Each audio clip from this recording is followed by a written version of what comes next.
Ang Micro, Small ug Medium Enterprise Development Council sa Dakbayan San Carlos gipahigayon ang duha ka adlaw nga assessment seminar sa ilang konseho ngadtong Hulyo 24 dito sa Consuelo Alger Community Center for Children, Barangay Islam.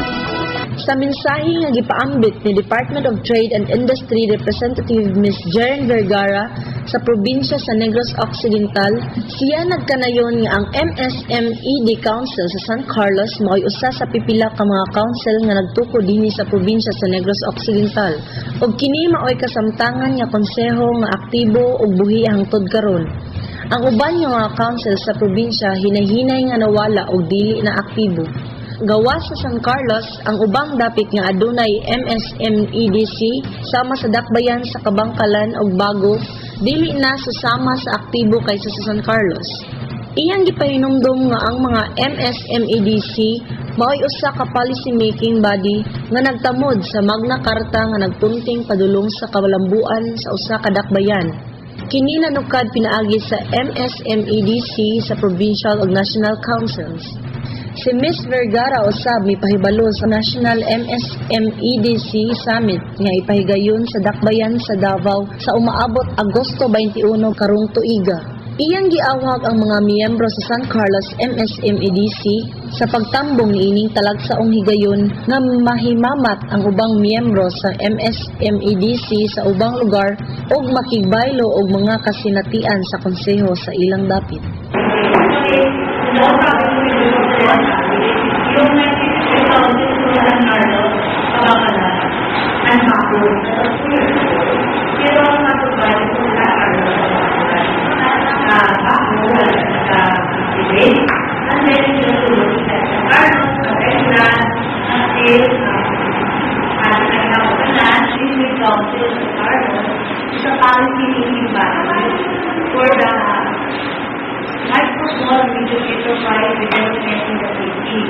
So, this is Magna Carta, established in 9501, which is the Micro, Small, and Medium Development Program. And under that Magna Carta, all the national and private organizations are geared towards city development of the program for government.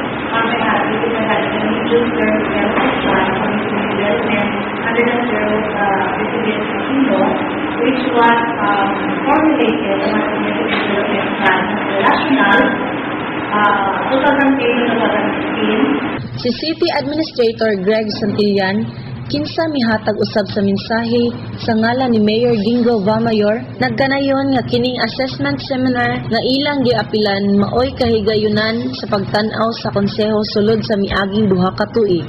Ang katuyuan sa assessment mao ang pag-andam sa paghimo og action plans alang sa umaabot ug maghimo og kausaban kung gikinahanglan aron makahimo og usa ka husto ug maayo kun adaptable sa konseho alang sa mga gagmay nga mga negosyo o pangabuhian. Iyang giawhag ang tanan sa pagtabang ug pagkooperar aron makabot ang usa ka maglihok ug produktibong MSMEDC.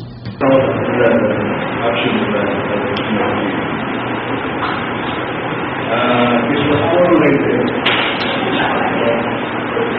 2 years ago. Was known starting on 7 during the chairman of the City Committee on Business and Trade. So, luckily, we were able to improve this action plan to become productive and effective. I think there's a lot of comments on our action plan, and there's need to implement it. So, with your presence here and your participation, hopefully we'll be able to